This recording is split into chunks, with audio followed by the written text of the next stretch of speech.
In the American prison system, power does not always belong to those with the longest sentences or the loudest reputations. Sometimes it belongs to those who understand the rules of confinement better than anyone else, those who know when to speak, when to stay silent, and when to act. Carlos David Caro was one of those men. To federal authorities, he would eventually become one of the most dangerous leaders within the Texas Syndicate, a prison gang known for its strict hierarchy, internal discipline, and willingness to use force to maintain control. But long before his name appeared in court filings and sentencing memoranda, Caro was just another young man from a small South Texas town, growing up far from the razor wire and concrete walls that would define the rest of his life. Carlos David Caro was originally from Falfurrias, Texas, a rural community shaped by agriculture, oil roots, and the steady movement of people and goods through South Texas. Like many towns in the region, Falfurrias existed at a crossroads, culturally, economically, and geographically. Opportunity was limited, and for some, illegal enterprise became a pathway to money, respect, and influence. By adulthood, Caro had become involved in federal drug trafficking, a crime that would ultimately place him under the jurisdiction of the federal prison system.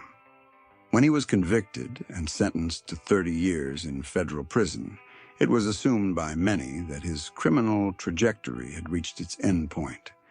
In reality, it was only entering its most consequential phase. Federal prisons are not simply places of confinement. They are structured environments with their own systems of governance, many of them unofficial. Within these walls, prison gangs function as organizations with leadership chains, enforcement mechanisms, and territorial boundaries. For inmates serving long sentences, affiliation is often less about loyalty and more about survival. Among the most established of these groups is the Texas Syndicate. Originally formed to protect Texas-born inmates, the Texas Syndicate evolved into a tightly controlled organization with influence stretching across multiple federal institutions. Membership required discipline, obedience, and a willingness to act when ordered. Respect was not requested. It was enforced. It was within this environment that Carlos Caro began to rise. Unlike impulsive inmates who drew attention through reckless behavior, Caro's ascent was more deliberate. He learned the internal politics of the prison system, understood the unspoken rules governing inmate alliances, and demonstrated reliability to those above him. In prison gang culture, consistency is currency. Those who follow orders without hesitation are often trusted with greater responsibility. As years passed, Caro's reputation inside the Texas Syndicate grew. He was no longer just another incarcerated trafficker. He became someone whose word carried weight, someone capable of influencing decisions that affected dozens, sometimes hundreds, of inmates across a facility. By the early 2000s, Caro was serving time at FCY Oakdale, a federal correctional institution in Louisiana. Like many prisons during this period, Oakdale was experiencing growing tension between rival inmate groups. Administrators understood that when conflicts escalated unchecked, the consequences could be swift and difficult to contain. In an attempt to prevent violence, prison officials approached recognized inmate leaders, seeking cooperation. It was a strategy based on pragmatism, acknowledging that informal power structures often had more immediate influence than official authority. Carlos Caro was one of those leaders. When asked to help maintain peace among Texas Syndicate members, Caro refused. According to court records, he made it clear that the gang would not act as an extension of prison administration. Instead, he stated that they would do what they had to do. It was a pivotal moment. To prison officials, the response signaled an unwillingness to compromise. To Texas Syndicate members, it reinforced Caro's legitimacy as a leader who would not bend under pressure. In the world of prison gangs, refusing cooperation is often interpreted as strength. Not long after, violence erupted. Incoming members of a rival gang were targeted in a coordinated assault. The attack was not random. It was organized, deliberate, and designed to send a message, both to rivals and to anyone who questioned the Texas Syndicate's control within the facility. Investigators later identified Caro as the individual who led the assault. This event marked a clear transition in Caro's role within the prison system. He was no longer simply a participant in gang activity. He was an organizer, someone capable of directing others toward collective action, even when that action carried severe consequences. For the Bureau of Prisons, this confirmed what intelligence reports had begun to suggest. Carlos David Caro was emerging as a central figure within one of the federal system's most entrenched prison gangs. For Caro himself, it was a consolidation of power. But with increased influence came increased scrutiny. And as Caro's authority within the Texas Syndicate solidified, the line between leadership and liability began to blur. Decisions made inside prison walls would soon place him on a path toward even greater consequences, ones that could not be managed through reputation or intimidation alone. What began in a small South Texas town had evolved into something far more dangerous. And as the next chapter of Caro's story would show, power inside prison does not merely protect, it demands enforcement, often at a devastating cost. By the early 2000s, Carlos David Caro had crossed an invisible threshold inside the federal prison system. He was no longer simply serving time. He was shaping the environment around him. Within prison walls, influence is rarely announced. It is observed, measured in who listens, who acts, and who hesitates when a name is spoken. Among Texas Syndicate members, Caro's name began to carry that quiet authority. He had demonstrated something prized above all else in prison gang culture: a willingness to accept consequences without hesitation. The Texas Syndicate functioned as more than a group. It operated as a structured organization. Orders flowed downward, discipline flowed inward, and loyalty was enforced rather than assumed. Leaders were expected to resolve disputes, protect territory, and respond decisively to threats, whether external or internal. Caro fit that role. After the violence at FCY in Oakdale, intelligence reports from the Bureau of Prisons began to reflect a shift. Caro was increasingly described not as an associate, but as a decision-maker. Other inmates deferred to him. Messages passed through him. Conflicts were resolved or escalated based on his approval. This level of authority did not come from charisma alone. It came from consistency. In the prison system, unpredictability is weakness. Caro was methodical, controlled, and deliberate in his actions. He understood that leadership behind bars depended on enforcing rules without appearing emotional or impulsive. But maintaining power inside a prison gang requires more than strategy. It requires enforcement. As tensions continued between rival groups, Caro's role expanded. He was expected not just to respond to threats, but to anticipate them. Intelligence gathered by inmates, who was moving where, who was aligning with whom, flowed upward to leadership. And when leadership decided action was necessary, orders followed. In 2003, Caro was transferred to USP Lee, a high-security federal penitentiary in Virginia.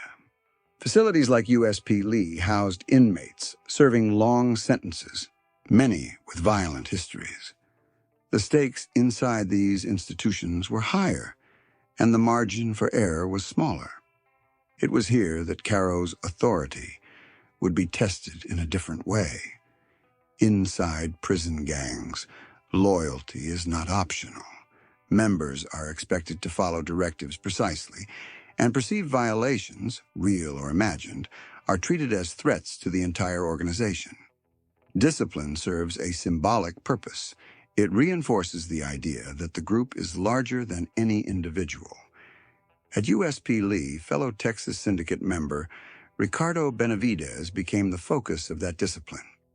According to court records, Caro and another syndicate member confronted Benavidez in what would become one of the most significant incidents tied to Caro's leadership.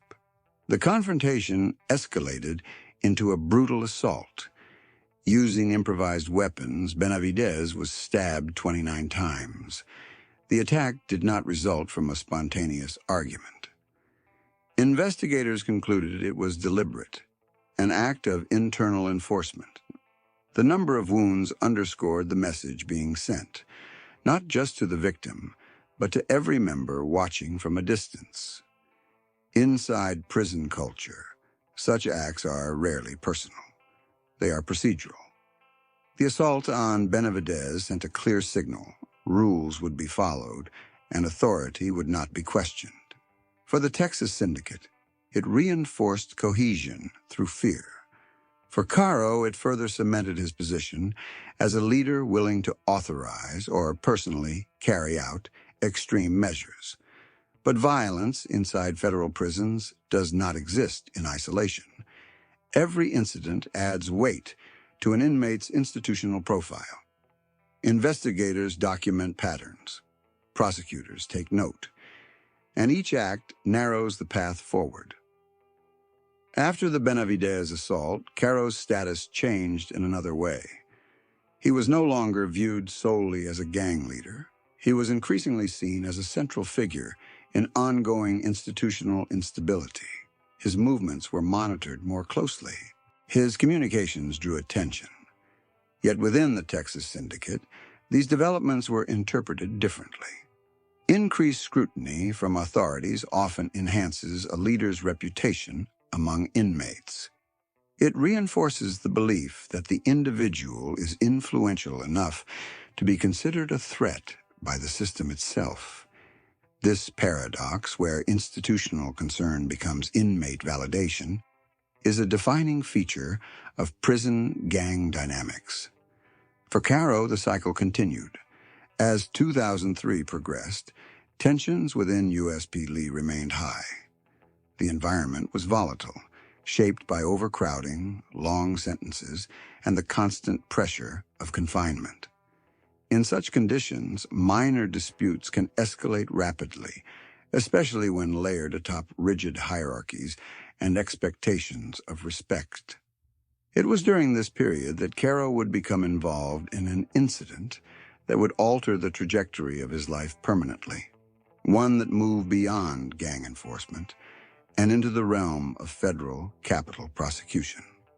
Up to this point, Carlos Caro had navigated the prison system as a figure of control, someone who understood the balance between power and survival.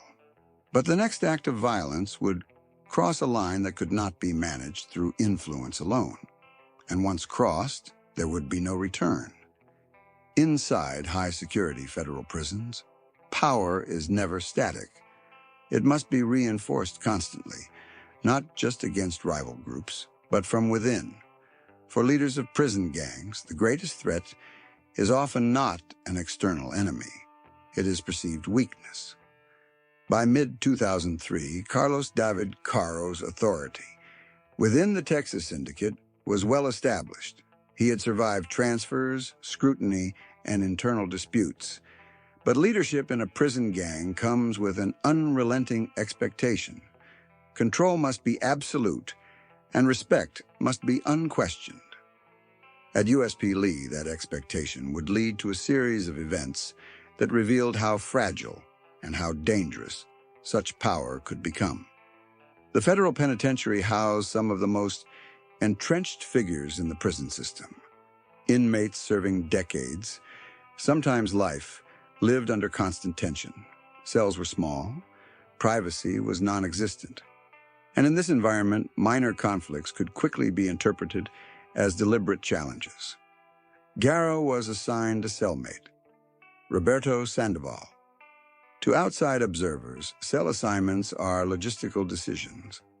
Inside prison, they can become volatile pairings, especially when one inmate holds status and the other does not. Hierarchy follows inmates into their cells, shaping even the most routine aspects of daily life: meals, movement, conversation. According to later court testimony, tensions between Caro and Sandoval escalated over seemingly minor issues. Sandoval allegedly ate Caro's breakfast. Words were exchanged. Disrespect was perceived. In the culture Caro operated within, disrespect was not a trivial matter. It was interpreted as a direct challenge to authority, one that, if left unanswered, could undermine standing within the gang. Only weeks after the stabbing of Ricardo Benavides, the situation inside Caro's cell reached a breaking point. Using a wet towel, Caro strangled Sandoval. Unlike previous acts tied to organized enforcement, this incident unfolded in close quarters, without witnesses, without planning that could be easily disguised as gang discipline. It was intimate, controlled, and irreversible. When the incident was discovered, the response from authorities was immediate. Sandoval was pronounced dead. Caro was taken into custody within the facility, isolated, and placed under investigation. During questioning, Caro did not deny responsibility. He claimed the act was a response to disrespect, specifically citing the eaten breakfast and derogatory language. To prosecutors, this explanation underscored the mindset that had guided his actions, a belief that authority justified extreme response. For federal investigators, the case represented something different. This was no longer an internal gang matter or an institutional disciplinary issue. It was a federal homicide, committed inside a United States penitentiary by an inmate already serving a lengthy sentence. The implications were severe. In the federal system, crimes committed while incarcerated carry significant weight. They signal not just violent behavior, but an inability or unwillingness to be contained by existing punishment. Prosecutors began preparing a case that would elevate Caro from a dangerous inmate to a candidate for the most severe penalty available under federal law. Within the prison population, reactions were mixed. Some saw the incident as confirmation of Caro's uncompromising stance on respect. Others recognized it as a turning point, one that placed him beyond the informal protections that gang status could provide. Leadership inside prison offers influence, but it does not shield inmates from federal prosecution. And when violence crosses certain thresholds, the system responds with force of its own. As Caro was transferred and held under heightened security, his future narrowed dramatically. The assault on Benavides had already drawn attention. The death of Sandoval ensured it. What had once been a story of power consolidation inside prison walls was now becoming a legal battle with life-altering consequences. For Carlos David Caro, the code that governed his rise, the rigid rules of respect, authority, and retaliation, had finally collided with a justice system that answered to no gang hierarchy. And the next phase of his story would unfold not in cell blocks or recreation yards, but in federal courtrooms, where influence held no value and consequences were permanent. When violence erupts inside a federal penitentiary, the response is rarely limited to internal discipline. The federal system views such acts as a direct challenge to its authority, especially when they involve an inmate already serving a long sentence, already flagged as influential, and already linked to organized prison activity. For Carlos David Caro, the death of Roberto Sandoval marked the end of any remaining ambiguity about his future. Federal prosecutors moved quickly. The case was built not only around the physical act itself, but around the broader context in which it occurred. Caro was not presented as a man who lost control in a moment of anger. He was portrayed as a high-ranking prison gang leader who enforced authority through violence and believed himself beyond restraint. The government's argument was clear. Caro represented a continuing danger, even while incarcerated. Investigators reconstructed the events inside the cell at USP Lee. Evidence showed that Sandoval had been strangled with a wet towel, an act requiring sustained pressure and time. Prosecutors emphasized this detail repeatedly. It was used to argue deliberation rather than impulse, control rather than chaos. Caro's own statements became central to the case. His explanation, that the act stemmed from disrespect, from a cellmate eating his breakfast and using derogatory language, was presented not as justification, but as insight into his mindset. To the court, it demonstrated how deeply prison gang logic had shaped his view of authority and response. As the case moved forward, it became clear that federal prosecutors were seeking the most severe penalty available.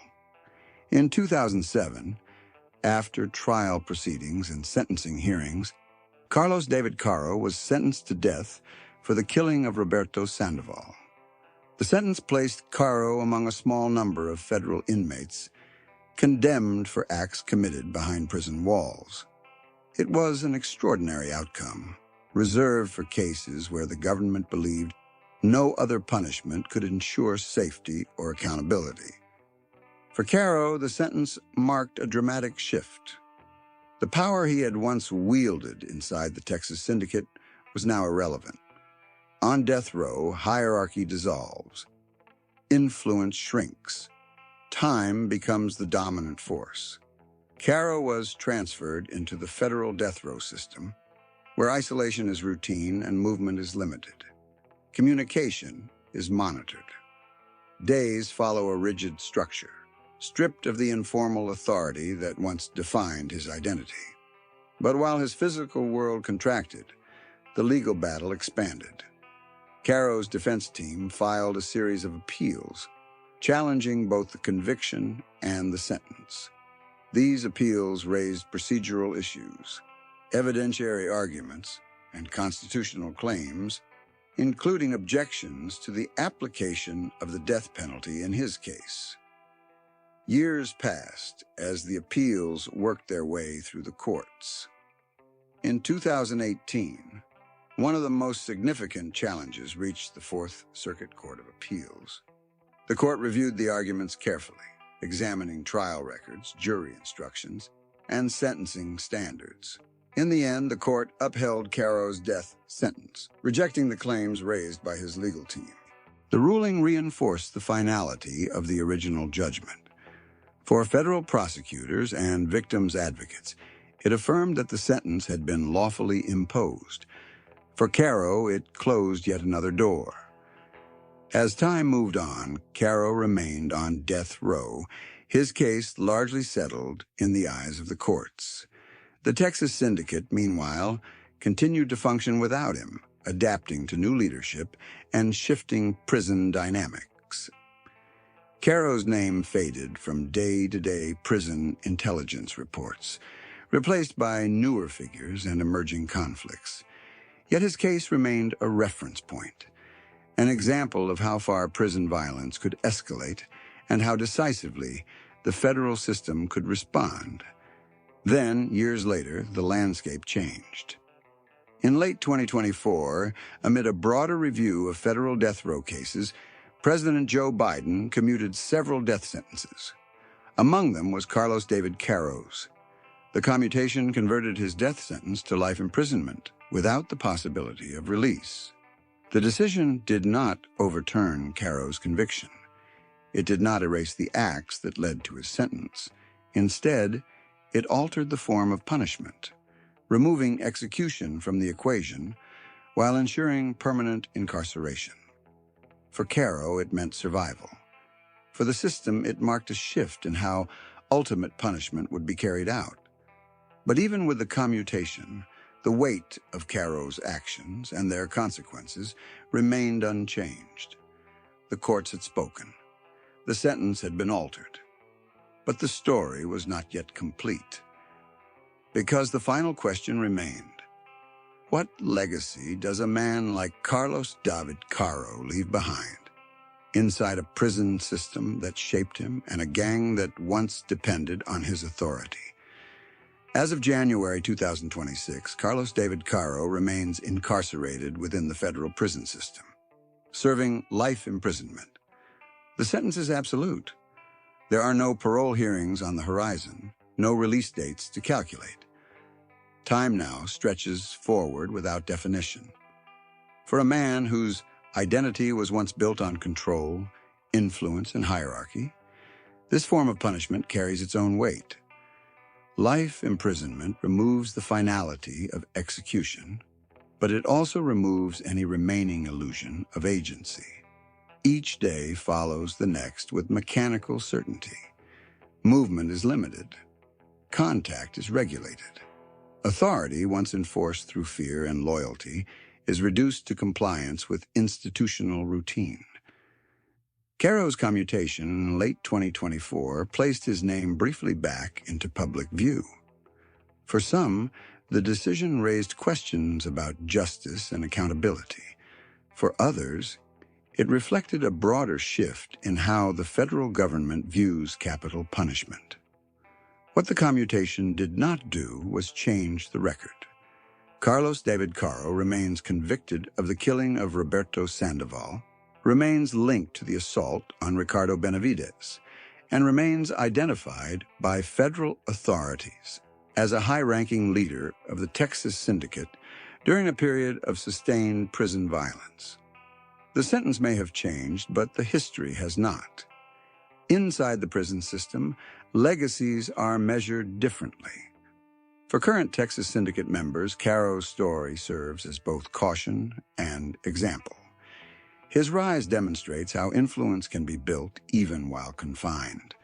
His downfall illustrates the limits of that influence when violence escalates beyond what even prison culture will tolerate. Former officials and prison analysts often point to cases like Caro's when discussing the challenges of managing organized groups behind bars. Gangs thrive on structure, loyalty, and enforcement. But those same elements can produce instability when leaders believe their authority overrides all restraint. Caro's actions reveal how prison environments can amplify existing beliefs about respect and power. In free society, minor slights might be ignored or resolved through distance. Inside prison, where escape is impossible and reputation is survival, those same slights can become catalysts for irreversible decisions. The Texas Syndicate continues to exist. Like all prison gangs, it has adapted. New leaders, new dynamics, new conflicts. Caro is no longer central to its operations. His influence, once direct, has faded into institutional memory. But his case remains studied. It appears in court opinions, in Bureau of Prisons assessments, and in discussions about whether long-term incarceration deters violence or simply relocates it behind walls. It raises uncomfortable questions about how power is formed in environments designed to suppress it, and what happens when that power goes unchecked. Carlos David Caro entered the federal prison system as a convicted drug trafficker, serving a lengthy sentence. He emerged as a figure capable of directing violence, enforcing discipline, and shaping the lives of others from within confinement. His story is not unique, but its conclusion is instructive. In the end, Carlos David Caro did not escape the system he once navigated so effectively.